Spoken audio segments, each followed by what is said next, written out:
Hey there. It's Facebook Live time with Joshua. Ooh, the wind just picks up as I start the broadcast. Cool. It's getting to be evening time. I think it's about 9 o'clock, something like that, in California. I'm in Thailand still. It is, what time is it? I think it's 11 o'clock here. Yeah, and I've been asked this question a few times. This topic has come up a few times lately. So yeah, excited to dive in a little bit to this self-sabotage discussion. Right? It's going to be one of those things that for a lot of people will just shed a lot of light on these patterns so that we can exit the loop, right? Exit the cycle of getting stuck in the old ways of doing things. Really being able to come at life from a new, more empowered perspective when we can actually see. When we can actually see, right? When we can actually experience what needs to be experienced in a holistic way. So,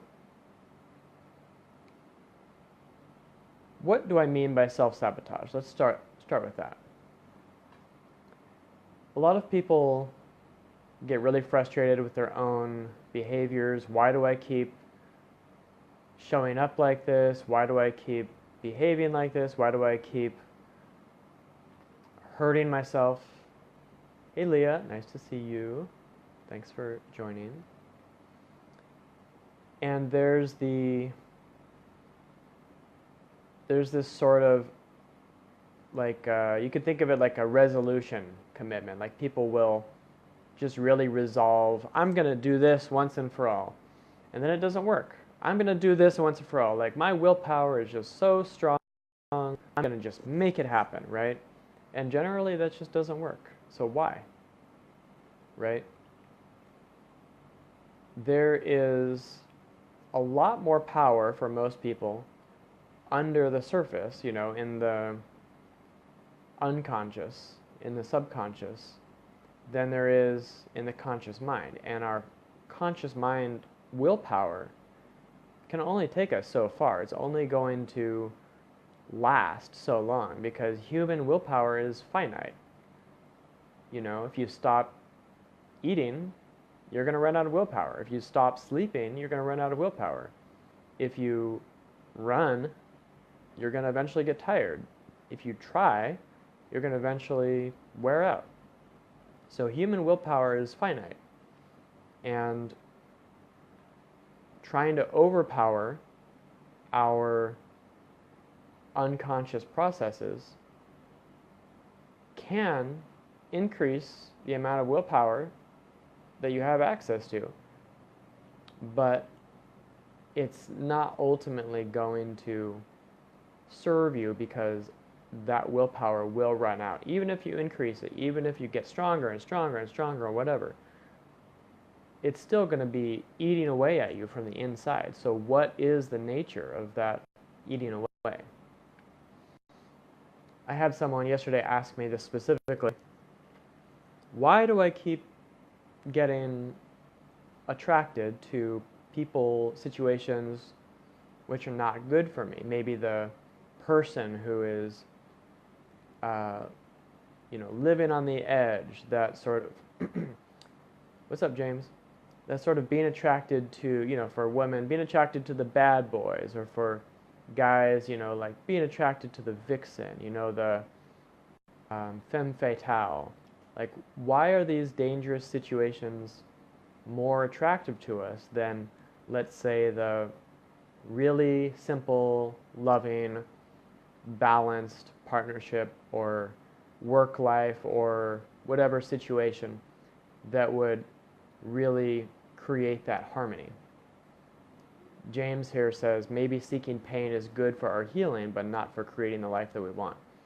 Exactly. So if we're unconsciously seeking pain, then we're going to play out all of these patterns. And it's making this seeking of pain conscious that actually liberates our unconscious mind from doing that work. So let's just look at how that situation would play out. A woman, for example, unconsciously seeking a dangerous bad boy partner is looking for heartbreak. She's looking for pain. She knows it's going to result in getting hurt, and still does it anyway, because it's still juicy, it's dramatic, right? The ego craves intensity. The ego craves events. The ego craves explosions, because underneath that there's this deep desire to feel again. We've been so numbed out by life, and we've been so numbed out by, growing up with horror movies and porno and, relentless amounts of information and, parents who are always violent below the surface, manipulative and all these things, and we get numbed out to a society that has such pain in every moment that we don't even feel the pain. We shut down our sensitive systems so that we don't have to feel all the shit happening all around us, right? All humans are just naturally empathic, and it's impossible to be with yourself and live your life if you're feeling everything all the time. So we've shut down that sensitivity. And so then we end up, if we're not able to feel ourselves, if we're not able to experience vulnerability, which is who we really are, and if we're not able to experience our natural sensitivities, then we are going to feel like we're not complete, like we're not whole, because we're not using the human design, the blueprint that we were designed for.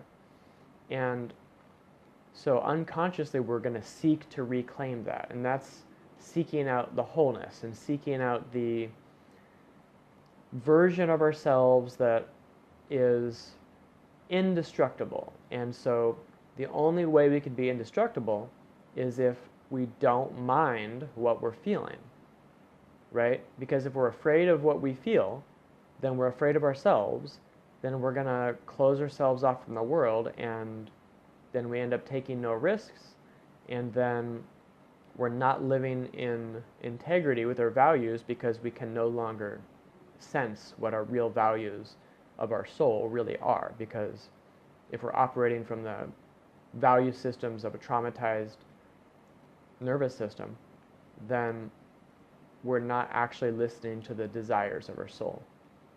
So, if, in this example I gave, if a woman is seeking out a bad boy, or if a man is seeking out the vixen, the femme fatale, living on the edge, like, what's this kind of crazy person going to do next? I'm looking for that drama. I'm looking for that, same reason we watch all these crazy movies on Netflix and stuff. There's like all these wild people. We love to be voyeurs. We love to move the energy and just see what is there to feel. What opportunities are there to feel in here? And so unconsciously, we're seeking out these opportunities in life where we can feel something. Sometimes it's conscious, sometimes we're going to the movie theaters, sometimes we're going to a rodeo, sometimes I don't know why I said a rodeo, I've never even been to a rodeo. Sometimes we're going to see like cars driving, a basketball game is drama, a boxing match is drama. People are seeking out opportunities to feel something. And that's the same reason self-sabotage exists, because people are looking for opportunities to feel, and if you don't actually do that consciously, then it's going to happen unconsciously. And so why don't we just take the burden off of our unconscious mind seeking out that drama and give that to ourselves and make it actually a task to get in touch with that inner drama. And so here's the deeper layer of this inner drama. And this is not super easy to explain, so I'm going to take it slowly. It's a little bit of a mindfuck. So many of us have heard that humans are meaning-making machines, right? We'll make meaning out of anything.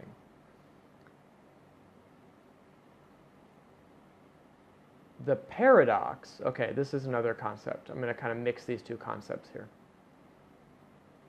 All spiritual awakening happens through the power of paradox. When there are two seemingly conflicting ideas, when there is one part of myself that wants to go in this direction, one part of myself that wants to go in this direction. You know, I want a balanced life, but I also want that juicy drama. I want reliable friends, but I also like hanging out with those wild, crazy people. I want to go on a really dangerous adventure, but I also value my life and I don't want to get killed, right? So in situations like this, there's paradox. There's always an opportunity to transcend that duality and awaken out of this paradox into a next level of consciousness where that the energy, the tension of that paradox is no longer a stress on our system. So if you notice any paradox, I want this and I want that, it creates an emotional charge. It's like that inner conflict, right? I want to go this way, I want to go this way. You know, I'm like, it's uncomfortable. It's, it has me feeling like jittery almost. So that jitteriness, that discomfort is voltage. It's additional voltage. It's electricity. And approaching a paradox in life, getting caught in between two mixed needs, is pushing you into a situation that you have asked for because you want to feel more powerful. You want to feel more access to the infinite power that you have and that you are. And so you get more access to voltage by being in this situation of the paradox, right? Just talking about that, I can feel my body being asked to hold additional voltage. And this is the cause of pain, right? We're feeling pain because we're resisting that additional voltage. And so when we can actually start to allow it and allow the energy to move in our body and create a new baseline level of voltage, then that is a spiritual awakening. That is relaxing into our own power. Feel that. When we stop fighting our pain is when it actually integrates the energy that's inside of that pain into our body, and our auric field, our energy field, actually expands instead of contracting as a response, as a reaction. So if I'm able to consume more space, take up more space, I'm not going to fight the energy in that space anymore. And it allows me to relax into my power. It allows me to open up to the possibilities that that voltage presents. And I'm detaching the meaning that I have previously made about that voltage. I have a friend who was asking me about holding more voltage today. She's into this guy, and she keeps thinking about him. And should I be talking to him? Should I not be talking to him? Should I be talking to him? Should I not be talking to him? It's these conflicting energies. And so I told her, you want to go in two directions because there's a paradox here. And that paradox is like an elevator. It wants to get you transcended out of these two dynamics.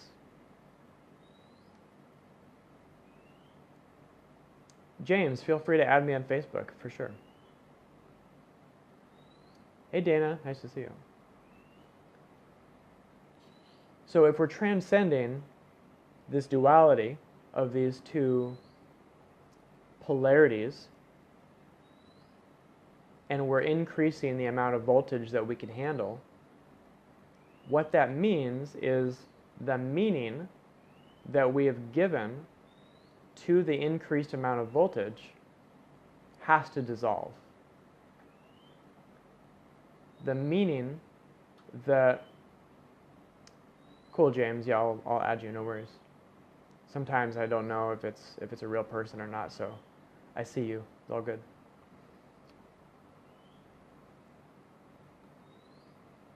The meanings are what's dissolving. If we are meaning-making machines, it's only because we have an addiction to creating meanings. And if we can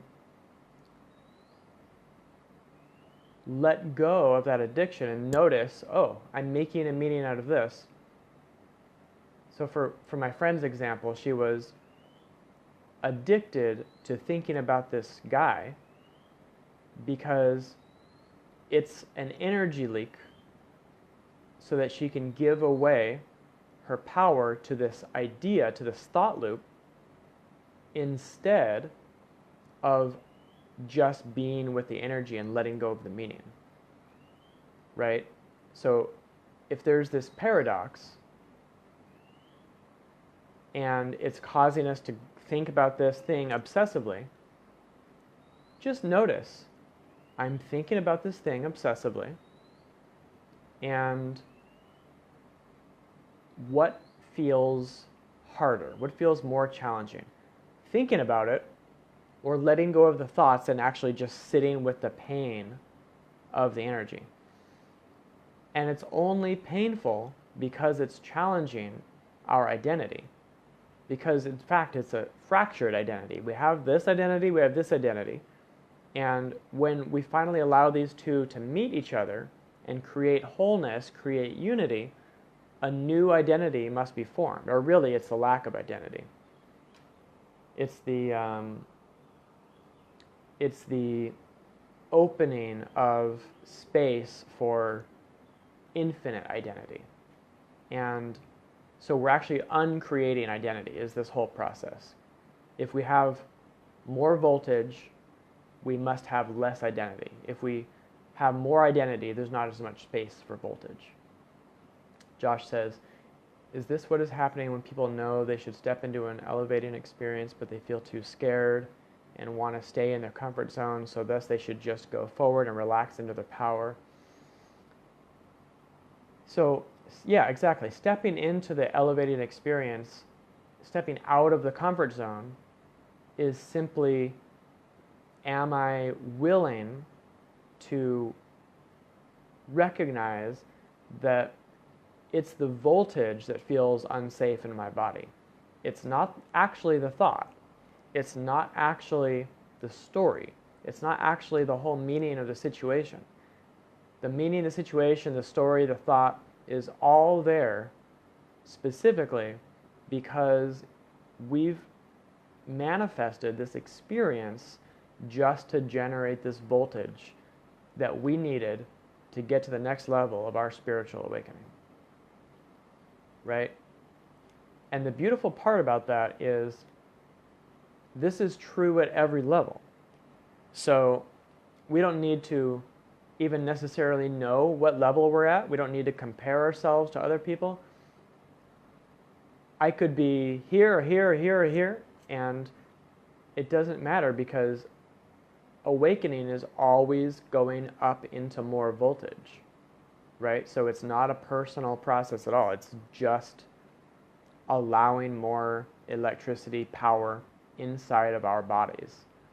And the more we allow, the more creativity moves through us, the more genius we get to produce, the more magical abilities we have. You wouldn't believe some of the things that I discovered I can do. And so much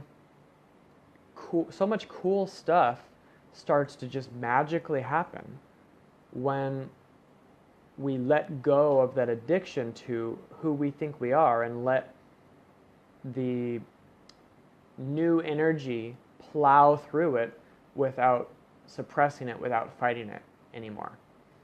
And it's so cool. It's like, if you're going to have an addiction to increasing the amount of voltage in your body, right? Use these, what's considered weaknesses, these human mind loops, use those for something that's beneficial. Use those to end the human mind loops, right? If we see addiction as only a bad thing, then you're not using it as it can be used. You have complete control of your mind. You are the God of your universe. You are the absolute final word of what happens in your subconscious and in your conscious mind. You are it, right? You're in charge. Leah says, wondering if this idea of allowing more voltage and holding space for paradoxes within comes from a certain teacher teaching. Nope, this is just my stuff. Bashar talks about paradoxes sometimes. I don't know if he talks about voltage so much. I'm just kind of going from my own experience, and this is what I do with my clients, is helping them to notice the meanings, create new, more empowering meanings, and then ultimately letting go of all meaning and just being into direct experience with life, so that we don't have to have any beliefs whatsoever, because beliefs are meanings, and beliefs are, like I posted recently, beliefs are always a double-edged sword, because every single belief is taking up space in our body that voltage could instead occupy. So there are more empowering beliefs and there are less empowering beliefs, but in my experience, every belief rests on some kind of trauma, and if we simply make space for the voltage to dissolve that trauma, then we no longer have to have any beliefs at all, and we can experience life as it really is. So that's the empowering invitation here. So let's see if there's anything else. I'm feeling pretty complete. Open to other questions. Just tuning in.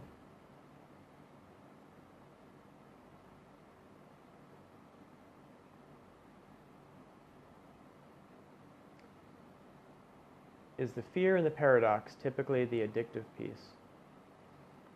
Yeah, fear is the only, how do I say this? Fear is the fear of fear. So we are addicted to believing that fear is going to hurt us. So we stay away from feeling our own fear, and it's the staying away that is actually the fear itself. So if we aren't afraid of the fear, there is no fear, right? So it's these imagined ideas of, oh, I will become this if I think this thought, or I will be punished by the universe if I think this thought. None of that is true. The universe doesn't punish us. We punish ourselves because we forget that we actually are the one creating the rules of the universe. Beliefs are like saran wrap between us and reality as it is. They separate us from it. Yeah, exactly, Leah. Totally.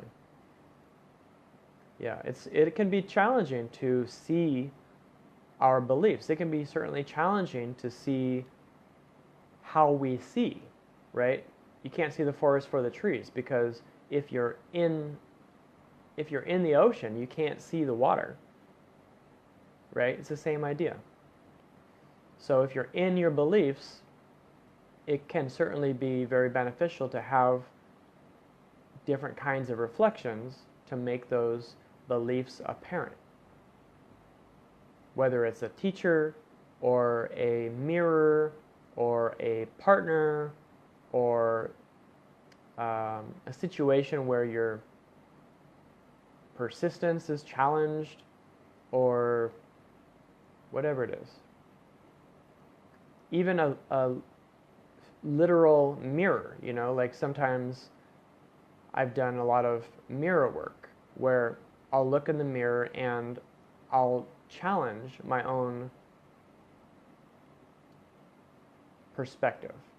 And I'll have a conversation with myself about, what's real and what is a limitation, and get really honest, get really transparent. If you're looking in a mirror, this is going to sound a little wacko, but it's true. If you're looking in a mirror and you become so transparent, at some point you actually can start to see through yourself. You become a window instead of a door. And magical things start to happen when you get so authentic with who you're not. I don't want to say who you are, because at the end of the day, you're nobody. All these beliefs are who we think we are. These are our identities. So when you get really transparent with who you're not, so much space opens up and you stop needing all of the things you thought you needed. And that's when those things you thought you needed, that you no longer need, actually start to show up in your life. And that's manifesting. It's crazy. Josh says, I realized the thought loops I analyzed myself have an addictive nature. Oops, I missed the last part there. This feels different than the actual behaviors playing out. Yeah, so the thought loops are the... Sorry about that. Got a little hiccup on the Wi-Fi here, Thailand. So analyzing our behavior, in my perspective, ends up being a waste of time most of the time, unless we go inside and look at the underlying belief and the underlying thought loop and get really vulnerable with ourselves about the underlying emotional stuckness. Because if we don't actually get to experience the voltage that wants to be experienced in that emotional stuckness, then the thought loop is going to be playing over and over, and we can't even hear the thought loop, right? It's not a conscious thought loop. A belief is just a thought that you keep on thinking. It's an Abraham quote. A belief is just a thought that you just keep on thinking. So if I feel like I'm not thinking anything, I'm just sitting here, I'm not thinking anything, there are still unconscious thoughts happening over and over and over again, and we've numbed to them. We've become unaware that they're there, and this can create great arrogance, because we can, in our body, believe I'm not enough, I have obligations, I have burdens of responsibility. We can believe all these things and not even recognize and actually deny that we believe them. So someone might believe I am benevolent and, or I'm sorry, someone might consciously believe I am benevolent, and someone can at the same time unconsciously believe and have an ongoing repetitive thought, a belief that says I'm a bad person. And so if you ask them, are you a bad person? They'll say, no, I'm a good person. I'm a benevolent person. And so that creates this polarity, this duality,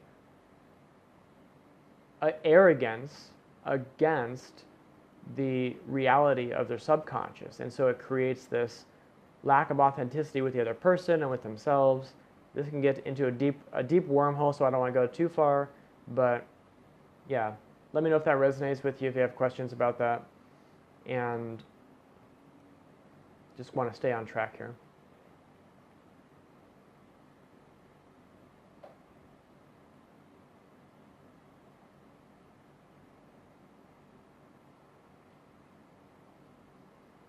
Even talking about this stuff is bringing up some new voltage for me, you know, and I can feel it. Like, I'll just point to it. It's like behind my heart, like on my back behind my heart, and I actually feel a next level. You know, this discussion is opening up new stuff for me, which is why I do these, because this is my healing session. I'm giving myself a healing session right now.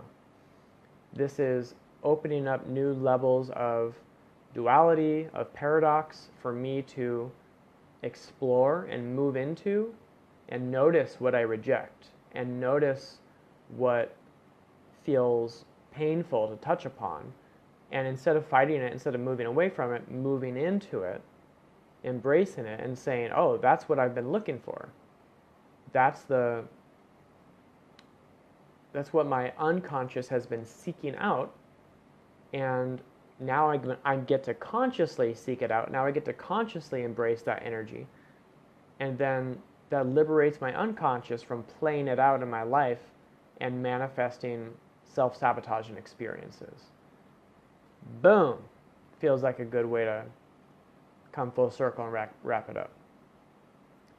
I love that. I love that.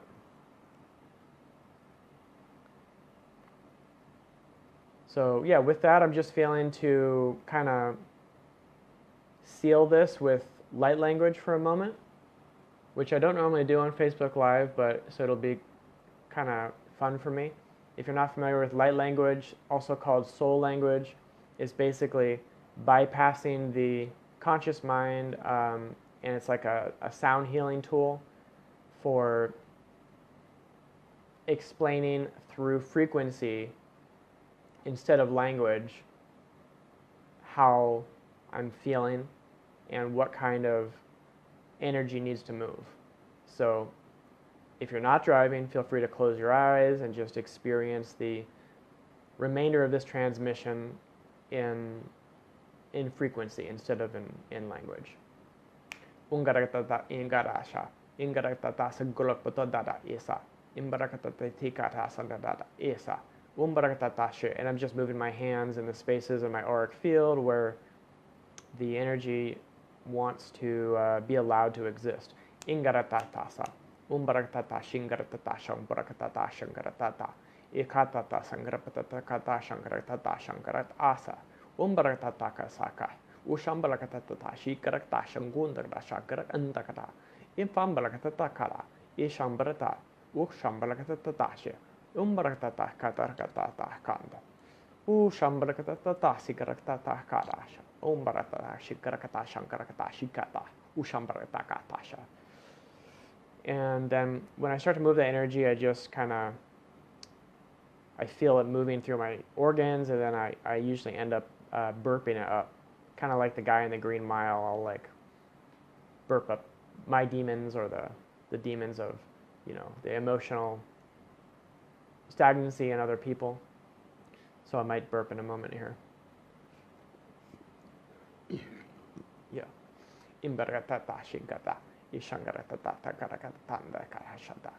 So yeah, opening up to any last questions. I'm going to be wrapping up in a moment.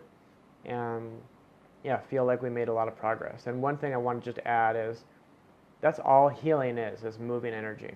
All healing is creating more space for more voltage. And I think it's whew, yeah. Now I'm just letting the language go.